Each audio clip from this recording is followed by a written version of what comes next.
Under the oak tree. Maxi awoke to the sound of raindrops striking the window. Her blurred vision registered droplets of water trickling down the window, beyond which was a stormy sky. The chilly air made her shiver. As she drew the covers closer, the sinewy arm that had been draped around her shoulders drew her into an embrace. Maxi blushed and lowered her gaze. Riftan's large hand was cupping her breast. His thigh, hard as marble, was pressed between her legs where he had entered countless times the previous night. After shifting away from him without waking him, she turned her head to look at him. He was deep asleep with his head half buried in the pillows and an innocent expression on his face. Innocent? She shook her head. It was the last word that she would associate with the man. Still, she could not take her eyes off his peaceful face. His usually stern eyes looked soft and relaxed, and with the frown gone from his face, he looked like a 20-year-old youth. Maxi felt a sudden urge to brush back his unkempt hair. Feeling her touch, Riftan shook his head slightly and exhaled sleepily. Her heart skipped a beat. She fought the desire to run her hand across his smooth forehead and cheeks. Riftan, it's time to wake up. Though it was impossible to tell the time from the cloudy skies, she knew that they had been in bed for a long while. Riftan murmured something unintelligible and nestled against her. The faint scent of sweat and musk emanating from his tan skin ignited heat in her lower belly, and she held back a moan. She lay on her stomach and clenched her thighs together. The region between her thighs stung, and her limbs ached from the previous night. Biting her bottom lip, she waited for him to fall asleep again. She soon felt his arms relax and began to cautiously rise from the bed, but she found herself pressed down by Riftan's weight. "Feels like I'm melting." His sleep-laden voice tickled the back of her ears. Maxi buried her face in the soft sheets as he placed himself behind her and cupped her breasts. Oh. She let out a quiet moan as she received him. The steady warmth inside her grew into a full blaze. She spread her toes out like a fan and buried her face in the sheets. She felt a bite of pleasure on the back of her neck. "It's only morning, and you're already making me go crazy." He pressed his lips to her quivering back and pulled out slowly. "Wait here." Riftan ran a hand through his tousled hair before springing out of bed. Maxi watched as he strolled across the room and pulled on his trousers. He looked as languid as a cat basking in the sun. "Bring us some bathwater and a change of clothes," he instructed a maidservant who had been waiting outside the door. With that, he ambled back to bed. He gazed down at her with his dark eyes before perching on the edge of the bed to smack kisses all over her bare shoulders and back. She groaned. "I'm tired," she mumbled, fearing that he might try again. Riftan frowned. "Are you in pain?" His voice was thick with concern. "It's a bit sore," she managed to stammer. Again, deep creases appeared between his brows. "I must have pushed you too far," he muttered, running a hand through his hair. Maxi could only blush in response. Moments later, maidservants entered with towels and a bathtub filled with hot water. After sending them away, Riftan scooped her into his arms and carefully lowered her into the tub. She moaned quietly as her aching muscles loosened. As Riftan shed his trousers and slid in behind her, water spilled over the edges and splashed onto the floor. "You can relax.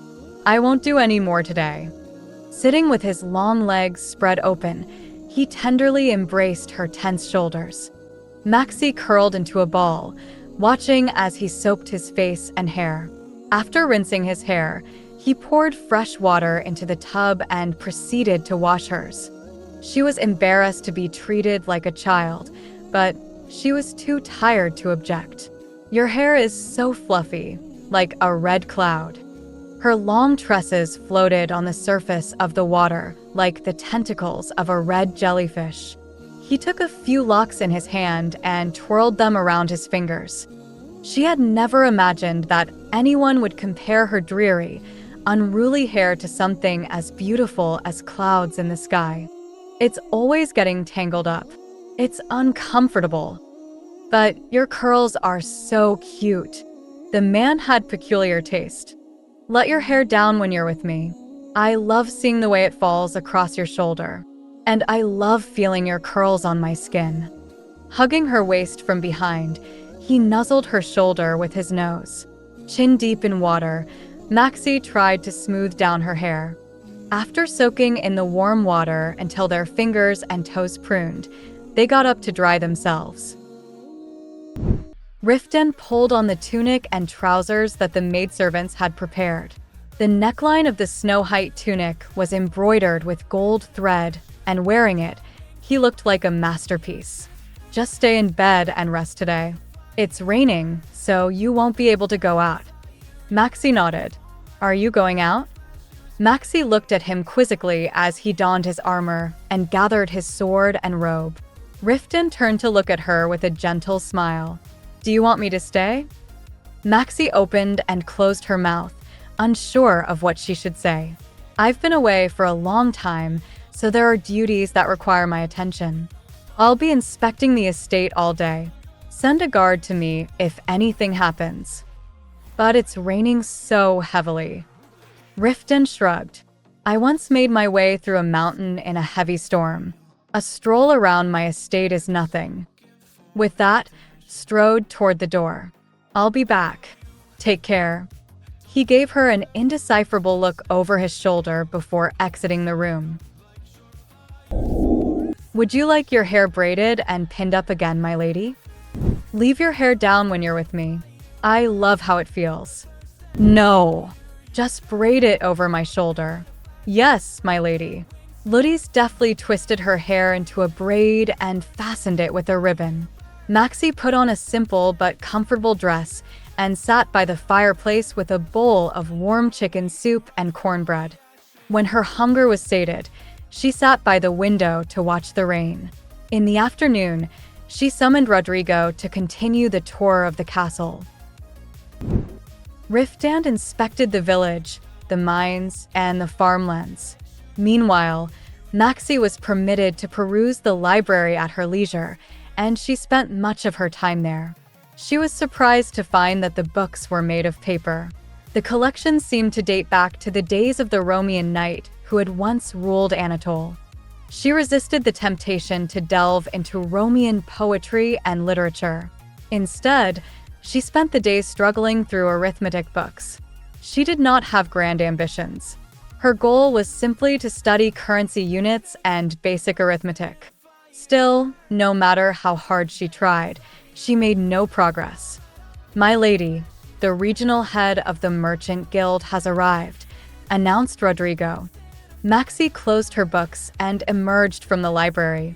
She followed Rodrigo into the drawing room, where she found a clean-cut man who looked to be in his mid-30s. He stood up and bowed respectfully. An honor to make your acquaintance, Lady Calypse. I am Audeiron Sooner, at your service. Maxi forced a smile. With the rain abating, she had been informed that the merchant would visit that day, but seeing him in person petrified her. Feeling her mouth go dry, she spoke hesitantly. Thank you for coming despite this rain. No, my lady. It is my regret that I could not visit sooner. The merchant smiled politely. I am told that you are planning to refurbish the castle. May I ask where you plan to start? Maxi fixed her gaze on the cup of tea that the maidservant had poured for her. She slowly opened her mouth. First, I'd like to replace the windows. The corridors and halls are too dark. Many of the windows in the rooms are broken. Replacing all of the windows in the castle will be quite costly, my lady. Are you thinking of using bolt glass? Maxi thought of the gleaming windows at Croiso Castle. Were there different kinds of glass? The price varies enormously depending on the transparency of the glass. From the inexpensive bolt glass to the crystal glass of the southern continent, I can provide anything you need. Would you like me to prepare some samples for my next visit? Yes, I'd like that. Is there anything else I can offer, my lady?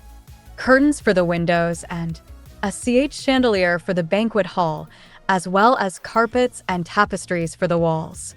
The merchant's face lit up at the prospect of a lucrative transaction. Maxi, on the other hand, felt her throat constrict. Riftan had said he would provide her with all the gold she needed, but was there truly no limit? She squirmed in her seat, uncertain of whether she was spending too lavishly. The merchant continued to issue a torrent of words. We would need some time to procure all the goods. I shall return at the earliest possible day with samples. May I see the rooms you wish to redecorate? Maxi looked to Rodrigo for approval and gave a nod. The merchant would know better than she which items were needed. They exited the drawing room and headed to the largest banquet hall. Rodrigo tailed them with an old maidservant and 2 guards. When he returned, he listed all the items that he thought were necessary. Some of his suggestions were too extravagant, but she agreed to have the stair railings and rattling window frames replaced at once for safety. When the merchant left, Maxi returned to her room to examine the ledger. It contained records of the number of coins that Riftan had allocated for the castle's refurbishment, but she could not gauge how much the currencies were worth. Though her father had treated her little better than vermin, she had still been a duke's daughter, and as often happens with the daughters of nobility, she had never held a coin in her hand. I should ask for help. But whose help could she seek? Riftan's? He would stop being kind to her if he discovered her incompetence. The servants? They would talk behind her back, mocking their stuttering mistress who lacked the most basic knowledge. As paranoid thoughts began to surface, she gravitated toward the most convenient solution. Perhaps I should go along with the merchant's suggestions. Alderon had traveled to many castles to sell his wares, so he was certain to have a discerning eye. He might overcharge her, but she was sure that the castle would undergo a splendid transformation with his help. Riftan said cost wasn't a problem. Having reached a decision, Maxi felt calmer. She closed the ledger and walked out of the room with lighter steps. Outside, the heavy rain had diminished to a drizzle. She stepped out to the terrace that connected to the garden, where she observed the gray sky and waterlogged grass. The thin branches on the trees beside the pavilion were drenched black, giving them a ghastly look. Though the rain looked light, her sleeve was soaked within moments. "Why are you out here?" She lowered her eyes to see Riftan walking across the bleak garden. With a few long-legged strides, he climbed the 20 steps that separated them. And with such a thin dress on, I wanted some fresh air. With a cold, wet hand, he brushed away the strand of hair pricking her eyes. Maxi wondered if she should comb back his dark fringe in return. Though it seemed natural for him to touch her, something about doing the reverse seemed improper. "Put on a cloak if you want to take a walk. What if you catch a cold?" He raised an arm to embrace her shoulders before realizing that he was drenched. He lowered it again. "We should go back in." Maxi followed him into the castle. With each step, Riftan left thick, muddy footprints on the flagstones. As she was silently making a note to have a mat placed at the entrance, she spotted a bouquet of wildflowers in his hand. Riftan noticed her puzzled stare and hurriedly hid the flowers under his cloak. "It's nothing." "Oh." She averted her gaze. An awkward silence fell. The only audible sound was the plodding of their quiet footsteps until Riftan muttered a curse and held up the flowers. "I saw these in the fields and brought some back." Maxi's eyes widened. Blue petals no larger than her pinky nail sat atop a handful of thin stalks. The raindrops on the petals sparkled in the light. Maxi's eyes darted back and forth between Riftan and the flowers. Had he picked them himself? Riftan scowled. "They looked so pretty in the fields, but now that I take a closer look, they seem ragged." He hesitated before handing her the bouquet. "Just throw them away if you don't like them." "I'd never." She quickly took the flowers from him. She touched the wet petals, which gave off a faint scent of rain and grass. "They're so pretty," she whispered. Riftan's face changed subtly. Perhaps he thought she was only being polite. She opened her mouth and closed it again, not knowing how to express the emotions welling up inside her. Instead, she buried her face in the wet flowers and pretended to sniff them. In that moment, nothing was lovelier than the sight of those flowers drooping from the weight of rainwater. Knowing that Riftan had braved the heavy rain to pick flowers for her, a lump formed in her throat. "Thank you." A faint blush tinted Riftan's cheeks. He turned away and trudged down the corridor. "Let's go back to our room. I need a bath." She trailed after him, cradling the flowers as if she were afraid of damaging them.